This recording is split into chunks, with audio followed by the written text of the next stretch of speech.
Falënderimet qofshin për Allahun, salavatet dhe selamat për të zemërta qofshin mbi vullin e profetit Muhammed Mustafa alayhi salam, familjen e tij, shokët e tij dhe mbarëta, të cilët e ndjekin dhe pasojnë udhën e tij deri në ditën e fundit, ku e lutim të madhnueshmin Allah të na bëjë prej tyre. Të dashur vëllezër dhe motra, ndalëm javën e kaluar pikërisht tek emigrimi i sugjeruar nga profeti alayhi salatu wasalam me patjetër drejt Abisinisë ose Habeshës.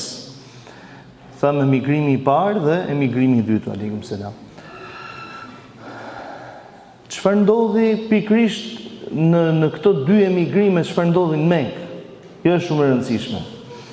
Normalisht që Mekasit dhe paria e Mekës nuk është se mund ta kalonin aq lehtëshëm faktin që tashmë besimtarët ose muslimanët po gjejnë një vend të sigurt ku mund ta praktikojnë fenë e tyre dhe kanë një vatan të dytë. Pra, të kesh lirinë e besimit është gjë më madhështore. Ta gëzosh lirinë e besimit është gjë më e mahnitshme. Ndaj dhe nisur nga ky fakt, nisnin me provokimet e tyre të ndryshme dhe si provokimi i radhës që do e përmendim tani. Cili ishte një ndër provokimet e radhës, por jo i vetmi. Një ndër provokimet e radhës ishte edhe fakti kur Ebu Xehli takohet me pejgamberin alayhi salatu wassalam dhe jo vetëm që e shan atë, por dhe e godet të dërguarin e Zotit. Pejgamberi alayhi salatu wassalam nuk reagon ndaj një fakti të tillë. Mirë po, qelloi që një ndër shërptorët e Mekës ose të Mekasve e pa të dërguarin e Zotit që po cënohej. Deri këtu nuk është përmendur Hamzai radhiyallahu anhu. Hamzai ishte një ndër xhajallarët e pejgamberit alayhi salatu wasalam, i cili kishte diferencë me dërguarin e Zotit vetëm 2 vite dhe ishin dhe vëllezër prej qumshi. Hamzai ishte një person i cili jetonte në atë botën e tij komplet. Dhe një pjesë e botës që ai jetonte ishte dhe pjesa e gjuetisë. Rastis që i Hamzai kthehet domethënë nga gjuetia e tij. Dhe rastis pikërisht me këtë shërptorën. Një version thotë që kjo shërptorja na ka pas pranuar Islamin, por Islami i saj domethënë ishte i fshehtë. Ndërsa versioni i dytë, dhe ne do i qëndrojmë këtij dytit fillimisht, është se ajo nuk ka qenë muslimane, por thjesht ka pasur atë dëmshuri ndaj padrejtësisë. Pra duke parë që i dërguari i Zotit që kurrë nuk ishte shquar për ndonjë vepër të ligë, gjithmonë i kishin thënë El Emin, njeriu besnik, i sinqerti, i drejti, ai i cili nuk njihte domethënë mashtrim në jetën e tij, dhunohet nga ana e Abu Xehlit në përkëmbët, shahet dhe ofendohet. Dhe këto fakt ja tregon pikërisht Hamzait, pra më ka ardhur keq për atë që ndodhi. Pa një, pa dy, Hamzai shkon në Qabe, sepse aty rrinte paria kurejshite, në Qabe zakonisht, aty ku ishte Ebu Xehli.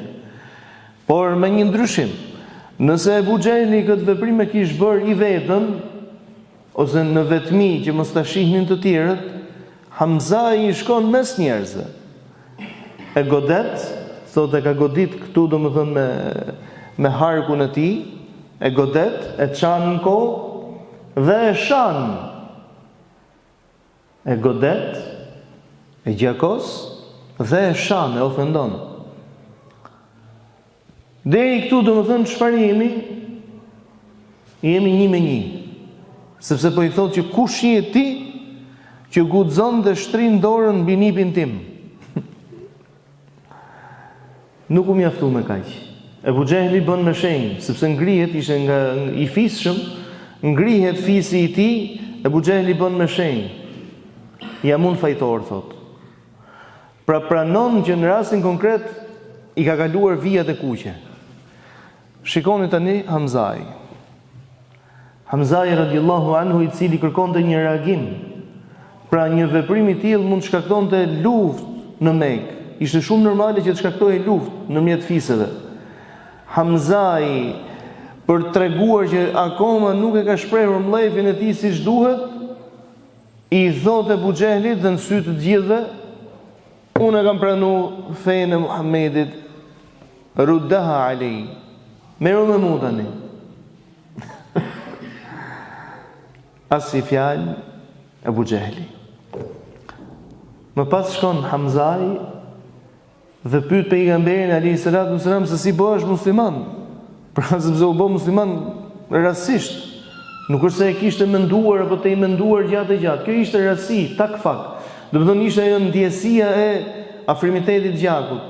Po ku ishte Hamzai 6 vite? Sepse këto jemi në vitin e 6 të profecisë. 6 vite Hamzai nuk përmendet kërkun. Vjen një çast, tak reagon. Shikoni nderumit e mi. Ajo që thot Allahu xhalla xhelal në Kur'anin e famlart, innaka la tahdi man ahbabta walakin Allah yahdi man yasha. Ti nuk uzon këtë dëshiron. Është Allahu ai i cili uzon këtë dëshiron. Hamzai që nuk pyet domethënë as për Islamin dhe as për gjë realisht. Pra jeton komplet totalisht në botën e tij i shkëputur. Një trim i rrallë, por që është pabesimtar, në një çast të caktuar kur një jo besimtare ja zgjon atë ndjenjën që duhet ta ketë zgjuar çdo kush, domethënë ndjenjën e afrimitetit gjakut, kur ja zgjon dhe ja provokon këtë ndjenjë, reagon më njëherë. Fuqizohet Islami. Shikoni tani rastin e dytë, të cilin do e përmendim shkurtimisht, domethënë sepse e kemi përmendur në jetën e Umerit radhiyallahu anhu. Me njëherë, pas 3 ditëve, nga pranimi i Islamit nga ana Hamzait, pranon Islamin një tjetër kolos i Islamit që është Umar ibn al-Khattab radhiyallahu anhu. Dhe kemi përmendur domethënë që Umeri niset për të shkuar dhe për ta vrarë pejgamberin. Dhe deri këtu dhe gjithmonë e kalojmë të gjithë këtë pjesën që shkon për ta vrarë. Kishte një arsye të fortë Umeri. Dini se kush është arsyeja ndëruarit e mi? Ebu Gjehli ishte daja Umerit. Dhe Umeri domethënë ka në shenjë proteste ndaj veprimit që i bëhet dajës tij. Tash daja më duket, daja i Umerit. Dajës tij. Pra ofendohet daja dhe fliqet kur i thon nga ana Hamzait, jo nga ana e pejgamberit alayhis salam. Në mes qapës, mes popullit, dhe Umeri merr përsipër që të marri hakun e dajes. Unis për shku me vrap pejgamberin alayhis salam, ja mundsoi Allahu xhalla xhelalu që të kthehet si musliman. Në 3 ditë 2 shtylla të forta i shtohen Islamit, Hamzai dhe Umeri. Shikoni tani se si vijon vazhda i historisë së Kurejshitëve. Kurejshitët me gjithë padrejtësitë që kishin, me gjithë shumë veprime, domethënë që të padrejta që i aplikonin, vjen një çast kur Kurejshitët thonë prit, le të përdorim politikën me këta njerëz. Ndaj dhe dërgojnë një ndër politikanët e Mekës, siç ishte Utbah ibn Rabi'a, e dërgojnë për të biseduar me pejgamberin alayhis salam. Tashmë janë duke dhënë oferta, opsione, por në të njëjtën kohë, domethënë, janë duke treguar shenja dobësie. Pra, nga çasti që shkojnë të negociojnë me profetin alayhis salam, çfarë po tregojnë? Po tregojnë shenja që po bëjnë mbrapa. Shkon Utbah ibn Rabi'a dhe ulet me pejgamberin alayhis salam vetshmas. Se nuk e ulin atë kryenësinë e tyre ato ta bënin veprimin e tillë publik. Shkon dhe ulet me pejgamberin alayhis salam, shikoni se si e nis. Thotë djali vllait tim. Pra nga këtu shikoni metodat ndërumit e mi. Fjala e mirë, pra ti ke shku ose je duke i kërkuar diçka ose po i ofron diçka, bashkëpunim në rastin konkret, dëshiron të japësh diçka si këshilla në rastin konkret, në të gjitha këto metoda duhet gjesh mënyrën se si duhet i drejtohesh. Ndaj dhe i nis dhe i drejtohet profetit alayhis salam me një mënyrë perfekte. O djali vllai tim, ne dim kush je ti. Por kjo që ke shkaktuar kjo që ke shkaktuar ti tashmë në Mekë është pa justifikuar. Nëse këtë veprim e bën se kërkon domethënë të jesh zotni në mesin ton, pra ti jesh prijes, shikoni se si fillon oferta. Nëse ti dëshiron në të bëjmë mbret, Meka deri në ditë nuk kishte mbret, nuk kishte një person të emëruar mbret. Pra kishte shumë fisnik dhe shumë njerëz që kishin pari ose kishin poste, por nuk kishte një person i cili të titullohej mbret dhe të fliste në emër të gjithëve. Kishte persona të caktuar, siç ishte Ebu Xehli, siç ishte Ebu Lehebi, siç ishte Ebu Sufjani, e shumë fisnik të tjerë. Por jo se flisnin në emër të gjithëve, pra nuk është se fjala e tyre ishte ligj. Shumë kollaj dhe fjala e tyre mund të refuzohej, mund të hidhej poshtë nga ana e njerëzve. Dhe ky i thotë nëse dëshiron të të bëjmë mbret, ne të bëjmë ty. Shikoni si shkoi oferta domethënë. Nëse dëshiron, pra të gjithën këtë e bën për para, të japim para të të bëjmë më të pasurin tonë. Nëse këtë e bën, se ndoshta je i smur, je i prekur në vetvete, do të të gjejmë mjekët më të mirë që ka bota dhe do të të kurojmë. Por o djali vllai tim, nëse këtë ti e bën, se dëshiron të marrësh rol profecie, shiftesh domethënë, me ta hëngër zemrën në të mira, nëse këtë e bën që të marrësh rolin e profecisë, gjoje prej xhaxhait tëndi, sepse ishe në moshë, kishte diferencë moshe, gjoje prej meje. Largoju kësaj gjoje. Largoju se nuk do të dalë përmbar. Dhe profeti alayhi salatu wassalam reagon me të njëjtën monedhë.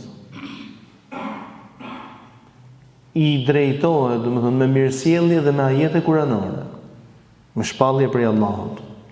Thot kur u largua Utbe ibn Rabia prej aty, i thonë ata të cilët e dinin se për çfarë ka shkuar. Thot kur e pan, i thanë vallai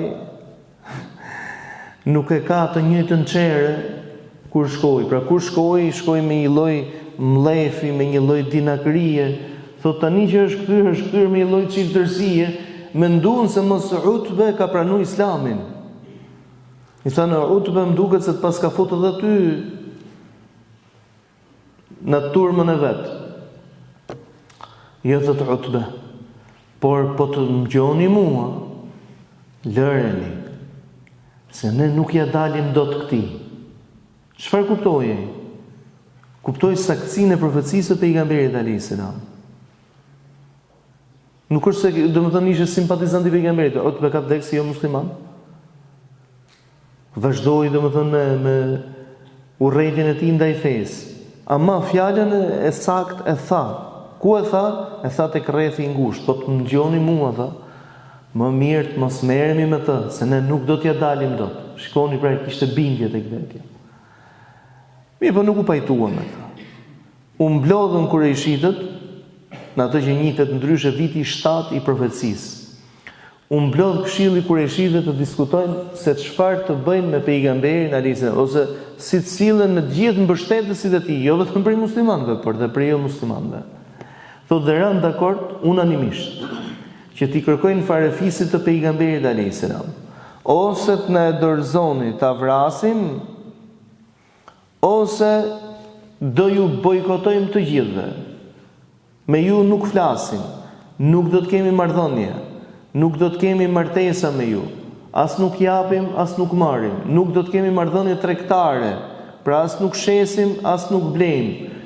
Ju do të ngujoheni, realisht u ngujuan, pra u quajt ndryshe She'bu Bani Hashim, domethënë ose lagja e fisit pejgamberit alayhis salam Banu Hashim nga kurejshitët, sepse kurejshitët kanë qenë 12 barqe. Një prej këtyre barqeve është dhe Banu Hashim dhe Banu Abdul Muttalib, Banu Talib domethënë, që ishin djem gjajsh me njëri tjetrin. Të dy këto fise që nuk ishin muslimanë, do të ngujohenin. Po shikoni se çfarë hapin ndërmer Abu Talibi, dëxhai pejgamberit alayhis salam. Shpejt e mbledh fisin, krerët e fisit, sepse ndjen rrezikun. thot kërkojnë të na vënë përballë një përgjegjësie të madhe. Do zgjedhim çfarë do bëjmë. Unanimisht arabët domethënë ishin shumë këmbgulës, nuk pranuan se si ta diskutonin. Nuk u pranua të diskutohet që të mund të dorëzohet pejgamberi alayhis salam. Zgjodhën të gjithë një zëri, të mbyllenin dhe të ngujohenin në atë pjesën e tyre, jo një ditë, as dy, por 3 vite me radhë. Në 3 vite me radhë, gjendja e tyre ki shkuar aq keq sa sahabët e pejgamberit alayhis salam kanë treguar se arriti puna thotë që nuk lam ngjethe pemë pa hëngër dhe nuk lam edhe lëkura kafshësh pa i ngrënë. Se s'kishin domethënë as ku të blinin diçka. Çfarë ndodhte? Mekasit mirë se ata nuk të shisnin, as nuk të blinin, as nuk u flisnin, asgjë. Por thotë sa po vinte ndonjë mall nga jashtë, ishin të gatshëm ta blinin në 10 fishin e vlerës si vetëm që ata mos të arrinin me ble asgjë. Domethënë janë 3 vite zije në kampin e tyre, pra aty ku ata ishin ngujuar, dëgjoje vazhdimisht të fëmijë që qajnë. A kishin zemra këta njerëz? Doni me pa, a kishin zemra? Ja ku keni gazën sot. A kanë zemra ata njerëz? A kanë zemra muslimanëtër? Po lej domethënë ata që kanë zgjedhë të rënditën, të rreshtohen me shejtanin, mallku qofshin për Allahun, dhe ashtu si janë mallku i shkatroft Allahu kudo qofshin. Dhe këta ashtu jetojshin. Derisa bëhet i gjallë një person në krye të 3 viteve, Hisham ibn Amr. Hisham ibn Amr nuk ishte musliman, as nuk ishte nga fisi i pejgamberit alayhis salam. Por shkonte dhe ndihmonte, sepse kishte të njohurit e tij, aty shkonte dhe ndihmonte me ushqime të ndryshme. Nga fisi i pejgamberit vetëm xhaxhai i tij, Ebu Xehli Ebu Lehebi nuk është nguju, pra është rëndit me këta të tjerë, u pozicionu domethënë me ata që zgjodhin me shku bashkë me ta në xhehenem inshallah. Ky person, Hishami, thot nga ndjenja domethënë që i vinte keq, thonë ora kam fëmijë vetë tek shtëpia. Shkonte fshehur, azi organizonte dhe dërgonte aq ushqime sa arrinte me dërguaj. Është jo besimtar, nuk është pjesëtar i fesë. Dhe e ka pranuar Islamin, alhamdulillah, e ka mundsuar Allahu me pranuar Islamin, po e ka pranuar Islamin shumë vonë. Nga kjo ngjarje, një 12 vite më mbrapa. Hishami tha, nuk që ka zgjidhje që unë po shkoj dhe po u dërgoj atyre ushqim fshehur azi. Duhet nërmarim një nismë. Edhe nisi nismën e tij. Shkoi dhe i vizitoi shokët e tij me radhë, pra ku i kishte ata si të besueshmit e tij, pra ata që i vlerësonte si njerëz që ora kanë zemër akoma, kanë ndjenja. Kishin peshë në fiset e tyre, shkoi me radhë. Shkon tek i pari dhe i thot: "Po mirë, a kështu do t'i lejmë ne këta derisa të vdesin?" Kurse kur i shitet thot na pyetën neve, kur Faramanin, pra vendimin e tyre, jo vetëm që e kishin vendos, po e kishin varë në qabe, që ta shifnin gjithë që askush, mos kishte më justifikim njëri që më thonë, se di unë, ta kam lënë këtu, thotë kemi tabelë shkruajt, me kishte tabelën e shifje, sepse të ndëshkonin. I thot, i pari thot, mirë, po, gjej tjetër, thot, gjej një dytë dhe unë jam me ty. Se 2 vete, që të bëjmë ne? E gjej unë, thot. Shkoj tek i dyti, thot i fola, dhe thot që të bëjmë ne 2 vete, thot, po gjej pak në dhe i tjetër, pra të fillim të bëhem me disa. Pra kam gjeta i tjetër, është filani. Po gjej edhe një, dhe më thonë, u bëm 3, gjej edhe një të 4. Thot e gjeta edhe një të 4. Dhe kudo që shkoj, thot, gjithë i cilin thonë dhe këtë formë. Kur shkova tek i 5-ti, pasi i tregova që tashmë do të thonë jemi 5, më tha nëse jemi 5 mjafton, nuk ka nevojë me gjetë më shumë. Kështu që siç ishim thot të 5, ram dakord të shkojmë tek paria Kurejshite aty në Qabe dhe t'i flasim që ne protestojmë më të madhe ndaj këtij vendimi. I pari normalisht që do ta kundërshtonte ishte ndër nisëmtarët e këtij akti turp shumë Abu Xehli, i cili thotë domethënë që ke ardhur, domethënë flet I pari thotë, "Ore je duke fol në emrin tënd personal, por po flet për diçka që është e marume, as nuk diskutohet fare." Jo, thotë ai, se unë nuk jam I vetëm këto. Pse kush është tjetër, thotë? Deli dyti. Pse vetëm ju dy? Deli treti, deli katërt, deli pesëti, po kur kemi të bëjmë me 5 veta, Abu Xehli konsideronte 5 fise përfaqësuese. Dhe këtu ne jemi përballë një lufte të pashmangshme. Sidomos tek arabët, herë konsideronte luftë e pashmangshme kjo. Këtu Abu Xehli bën një hap mbrapa. Nuk është se pranon protestën e tyre, sepse ata thonë më të madhe, do futemi tani dhe do ta grisim vendimin tuaj. Përmendje që Abu Xehli nuk e pranonte diçka të tillë. Ndërkohë që pejgamberi alayhis salam nga krahu tjetër njoftonte mbështetësit e tij prej muslimanëve dhe jo muslimanëve dhe u thonte ata po përpiqen domethënë për ta realizuar, për ta grisur aktin, po e quajmë ndryshe. Mirë, po Allahu me madhnit vetë thot ka dërguar ushtar prej tij. Shkon me të shpejt Abu Talibi, që si ishte besimtar, dhe I thot Abu Xehlit dhe të pranishmëve, thot pejgamberi, pra Muhamedi sallallahu alaihi wasallam, thot që Allahu ka dërguar një krijesë që e ka brejtur vendimin tuaj. Thot dhe shkuan Qabe. Kur shkuan Qabe, thot panë që një krim e kishte ngrënë, e kishte brejtur të gjithë aktin, pra fletën, shkresën e tyre, përveç fjalës së Zotit, në emër të Zotit. Nuk është se e kishin nisë ata në emër të Zotit, po ndërto përmendej edhe fjala Zot, domethënë. Por Abu Talibi çfarë u pati thënë përpara, pra nëse ne e vërtetojmë që është më të vërtetë, domethënë siç thot Muhamedi, këtu mbaron ngujimi për ne. Pra këtu mbaron bojkoti që ju keni vendosur ndaj nesh. Pra kriza në cilën ndodhemi. Të bindur që diçka e tillë nuk ka ndodhur, thanë po, me tjetër shkuan dhe vërtetuan, panë që ishte ashtu siç thonte pejgamberi alayhis salam. Kjo nuk është se ushtoi as respekt për pejgamberin, as dashuri dhe as besim. Edhe këta të cilët ishin nisëmtarët e kësaj marrëdhënie, domethënë e kësaj nisme, vazhduan sërish rrugën e tyre si jo besimtar.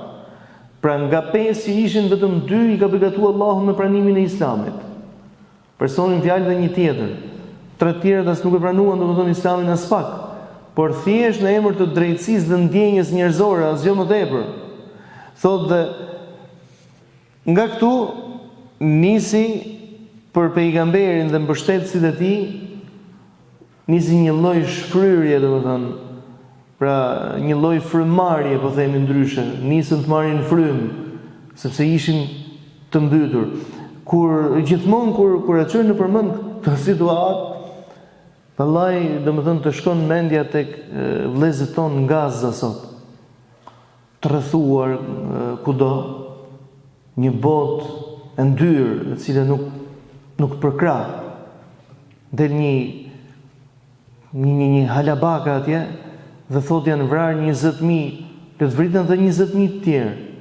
Si mundet një televizion, do të thonë një hapësirë publike, t'i lërë hapësirë një terrorist të tillë? Flasin për terrorist, flasin për terrorin, dhe një person I cili shprehet që 20.000 fëmijë, se këto janë vetëm fëmijë, nuk janë gjithë vrarët e Gazës, po 20.000 janë fëmijë, le të bëhen edhe 20.000 të tjerë. Si mundet, domethënë, një televizion ta lërë, se më vjen turp mi thonë edhe zoj, se duhet mi thonë bish. Si mundet ta lesh një bish të vazhdojë dhe të përcjelli derdhi, të vjelli vrerë, çfarë ka në barkun e saj, si mundet? Si mundet një shoqëri ta pranojë? Ne po flasim domethënë që ishte një shoqëri, ata të cilët e morën këtë nismë nuk I përkisin besimit islam. vetëm në emër të njerëzillikut. Atje janë disa qindra mijëra njerëz ose rreth 2 milion njerëz, të cilët bombardime, uri, vuajtje të vazhdueshme, dhe të kujtojnë atë hadithin e profetit alayhis salatu wassalam, yushiku an tadaa alaykumul umam kama tadaa al-akalatu ila qas'atiha. Në një të ardhme të afërt do të mblidhen drejt jush popujt dhe kombet, ashtu sikur se mblidhet e gërsira tek preja e saj. I thënë, o i dërguari i Allahut, a do të jemi të pakët në atë ditë? Atë pakët do të jemi në atë ditë, domethënë që ta bëjnë një veprim tillë. Qala bal antum yawma idhin kathir. Ju në atë ditë do të jeni shumë, walakinnakum ghutha'un ka ghutha'is sayl. Por do të jeni si llumi që lën vërshimi i ujit. Wala yanzi'anna Allahu min qulubi aduwikum al-mahabata minkum. Allahu ka me heq frikën që kanë jo besimtarët prej jush, që e kanë zemër, pra mund shprehin domethënë qeni triumfator, trima ndaj jush, të fortë, ku ta di unë, por në vetvete domethënë kanë frikë. Wala yaqdhifanna fi qulubikum al-wahn, dhe do të mbjellë në zemrat e tuaja wahnin. I thanë, çfarë është wahni, o i dërguari i Allahut? Tha, hubbu dunya wa karahiyatul maut. Dashuria për jetën, për të jetuar sa më shumë, dhe frika nga vdekja. A nuk është ky realiteti i botës islame sot? Shef se si bisha bën kërdin. Ore tek njerëzit shëndësi ka sa ndan, sa aty nuk janë vetëm muslimanë, aty ka dhe besime të tjera. Pra që bën kërdin, sikur se bisha në një bakti, dhe ti thu, gjej barë unë me ngronë, po tjere nodhe çfarë nodhe. Si mund të jetojsh në një botë tillë? Si mund të jetojsh domethënë në një botë ku padrejtësia ka rrit maksimumin e saj? Kam lexuar shumë në historinë e Islamit dhe jam njëri që e kam në dëshirën time domethënë historinë shumë. Nuk kam parë historinë e njerëzimit. Ore, o ka qenë periudhë vështirë për muslimanët, kohë tatarëve, mongolëve, po them nuk ka pas më. Ai sa dietarët e Islamit, dietarët ndryshëm, pati për tyre që thënë kishin frikë të flisnin për tatarët, për mongolët, sepse ishte krijuar një bindje në vetvete se ata janë një xhuxhët për cilët ka folur pejgamberi alayhis salam. Por nuk ka qenë këtë gjendje. Vallahi nuk ka qenë kurrë në këtë gjendje. Të paktën ndjesia e muslimanëve ishte shumë e gjendshme.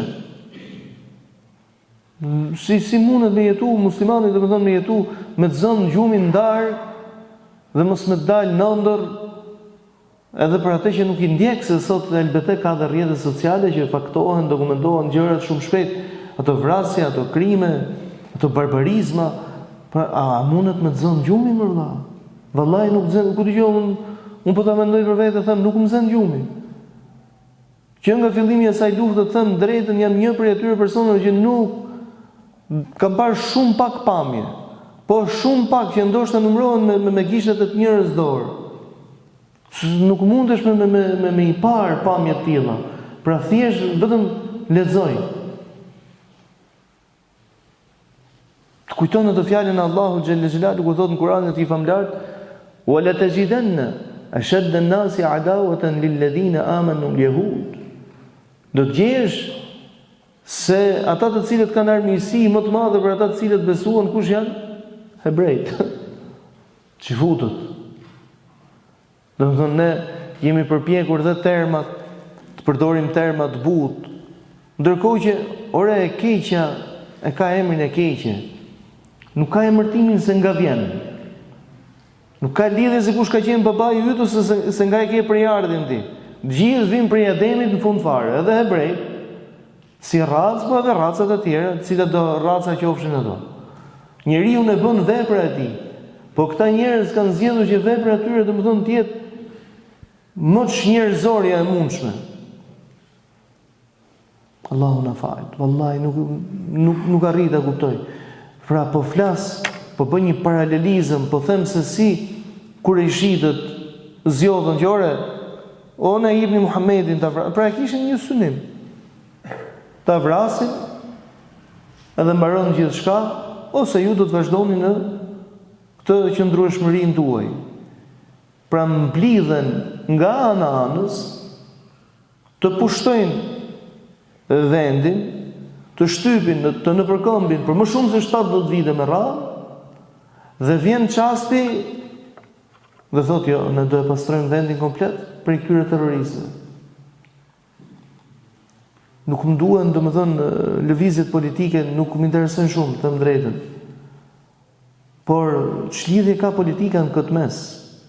Ç'lidhje ka se të themi Hamasi apo një tjetër lëvizje qoftë politike apo ku të di unë, ç'lidhje ka me ato që ndodh atje? Kush po vriten atje? A janë bi nënësh, a janë bie nënësh? Masakra, krime nga më të ndryshmet, të pa imagjinuar. Ka patur kriminal pa fund kjo botë, edhe do të ketë normalisht. Ka pasur njerëz pa shpirt kjo botë pa fund, edhe do të ketë normalisht. Mirë po, e kishin një kufi dhe e kishin një synim. Pra, o ishin mongolët, krijesa dhe njerëz pa synim, ose ka pas kriminalja kjo botë. Pra, kush ishte synimi i mongolëve? Mongolët kishin synim thjesht të pushtonin popujt, jo të ndërtonin perandori. Pushtonin ata. Mongolët janë ata të cilët në një ndër qytetet e Sirisë së sotshme, qyteti i Hamas, i rezistuan mongolëve në kalan e tyre, pra u mbyllën në kala dhe i rezistuan, nuk arritën ta pushtonin me luftë. Dhe duke qenë se nuk arritën ta pushtonin me luftë, çfarë bën? E morën me politikë. Po ishin njerëz të pabes, nuk mbanin fjalë asnjëherë, dhe çfarë ndodhi? Thot pasi e morën kalan, e kanë prish tot kalan ngur. Pra, ti e more, përdore më për vete, sundo, ndërto shtetin tënd. Jo, i nati. Pra, a kishte njerëz më inatçar, po nuk i kanë bëmër këto që po bëjnë hebrejt, këto që po bëjnë çifutët atje. Nuk i kanë bëu këto veprime. Pra kishte një cak, thonë deri këtu dhe mbaroi filmi. Arritën deri aty që edhe me muslimanët, ato që i panë që ju dorëzuan, nuk ngrenin kryen ndaj tyre, i lanë të jetonin. Çfarë jetesë është jetesë pa dinjitet, po çfarë si po ka, domethënë.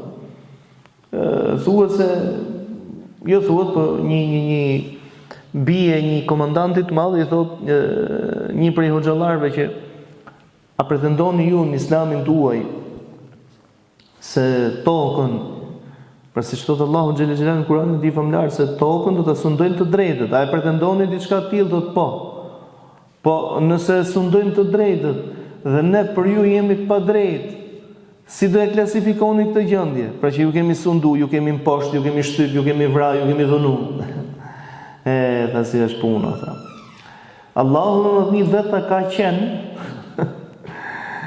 qenë ta që frikson krijesat e tij.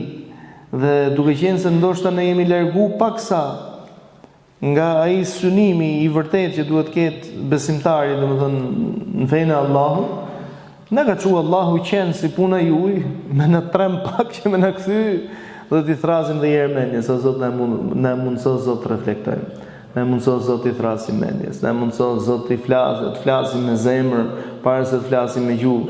Të jemi njerëz të ndjeshëm mbi të gjitha, të jemi besimtarë të denjë, të jemi prej atyre që e duan fenë tënde, e madhërojnë fenë tënde, e duan librin tënde, e madhërojnë atë, e duan profetin tënde, e madhërojnë atë, vllazërohen vetëm në emrin tënde, në emrin e fesë tënde, nuk shohin interesat e dynjallikut të Zot në lidhjet e tyre. Lutem me ty i madhnueshmi Allah, ndihmoju vëllezërve tanë atje. Kudo që janë të shtypur dhe i madhnueshmi Allah, mos të jetë të dalin prej kësaj xhamie vetëm se me gjunahet falura, me taubat pranuar, me lutjet para refuzuara, dhe sigurisht na mundsove të mbledhemi në këtë natë begat, në këtë natë xumaje, ne mundsove Zoti që të gjithë bashkë me familjet tona të mbledhemi në xhenetet e larta, në xhenetet e Firdaus. Amin Allahumma amin. Alhamdulillahi rabbil alamin.